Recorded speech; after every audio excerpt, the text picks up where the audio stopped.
coverage of Mayweather versus Guerrero is like nothing we've ever seen. The reason?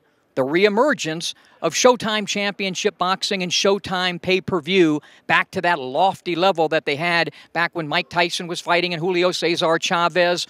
One of the main reasons, their new head of sports, Stephen Espinoza, who sat down with us and spoke about everything boxing and everything business. You're a boxing fan from way back. How did you get involved in the sport? Well, I'm a boxing fan because of my grandfather, and I just grew up with him having it on around the house all the time. It was probably the #1 sport in our house. I became sort of involved in the sport in a more direct way when I started representing Oscar, which was the year 2000. It was after the Trinidad fight. He had sort of wiped the slate clean, started over with a new team. He started with Richard Schaefer. I was brought in shortly after Richard was brought in.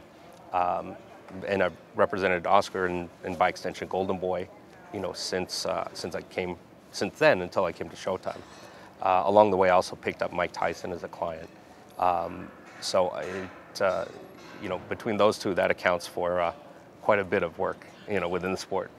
How did your work at Golden Boy prepare you for the segue on to heading up sports at Showtime? Working with Golden Boy was a great preparation.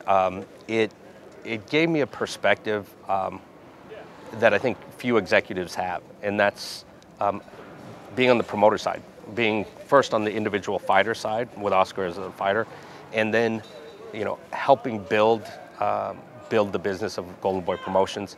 From its very first TV show, which was in HBO Boxing After Dark, all the way through pay-per-views. So having that 10 years plus of experience of seeing the other half of the equation, I think has really benefited me greatly in making the transition. I'm not sure I could have done it without that experience. Stephen, what was your first order of business when you took the job at Showtime?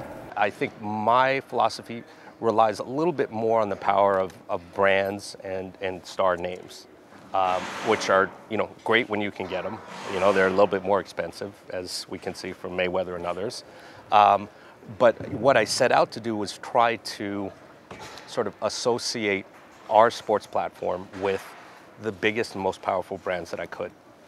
And that meant sort of looking at some of the established stars in the sport. The very first fight that I bought was Ortiz versus Berto, the rematch, which never happened. That was sort of starstruck fight in itself.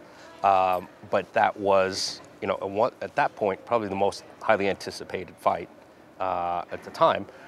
And then it sort of expanded beyond just boxing, looking at 60-minute sports. So we didn't have a news show or a news magazine or a documentary show. So associating ourselves with 60 Minutes in the 60-minute sports spinoff was the quickest way to advance the brand, because the 60 Minutes brand is the most highly respected and, probably highly valued brand in all of television. And the credibility that we got just by associating ourselves with that and getting those quality producers on our air, really allowed us to skip several steps up in the development of our brand.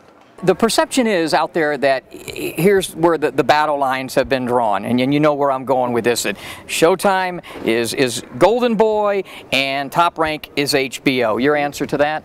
I want the best fights, period. So whether it's it's Top Rank or any other promoter, if someone's got a good fight that I think fits on our network, absolutely, I'm going to be chasing that fight just like anyone else. I mean, I chased very aggressively the Mars Donaire fight. No, that obviously got caught up in a lot of politics, but the fact that it was a Top Rank fighter in Donaire didn't give me pause at all. There were fights as recently as October, November of last year that I bid on from Top Rank. So in terms of that approach, I haven't been successful in getting Top Rank fights. Absolutely, love to have some of their top tier programming. But the dialogue for you is there. Oh, you know what? My door's open. My phone number is hasn't changed, and I reach out when there's programming available. Now, having said that, there has been criticism and some questioning about consistently having a lot of Golden Boy programming.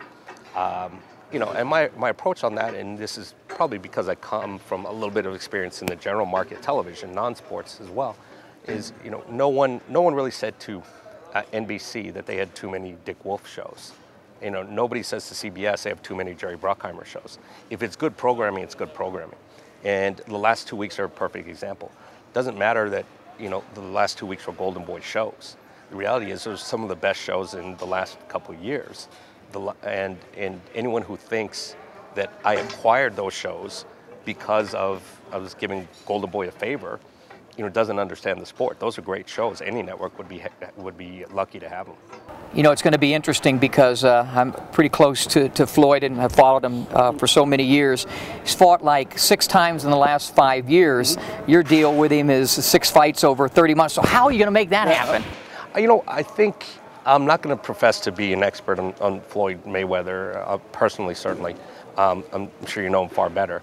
But my sense of him is that, you know, with all the time to think and reflect on what he wants to do over the next couple of years, I think he's refocused. And he's sort of came out thinking, hey, I've got a good at least 30 months here. I'm going to, you know, go hard, you know, do some great events, and see where I am in 30 months. I've heard him say, look, at 30 months, he's getting close to 40. Doesn't think it'll go much longer than that, but who knows? But what I do think he is 100% committed to is being very active for this last stretch run, whether it's 2 years or 3 years.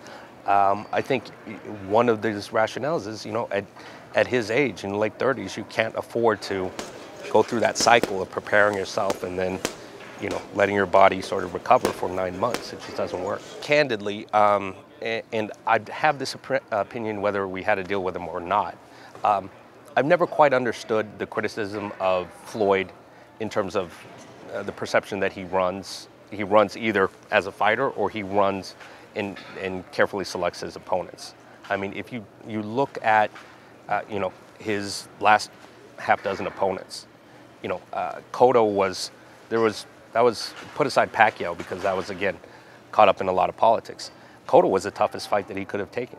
You know, Victor Ortiz was a young, strong, hungry, you know, fighter. Southpaw. Yeah. Certainly he could have taken a lot easier fights than that.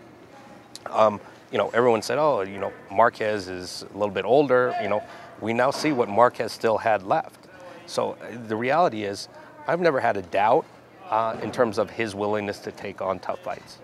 What are your goals with Showtime, and beyond that, your goals for the sport of boxing? I really enjoy introducing the sport, you know, to the casual fan and the non-fan.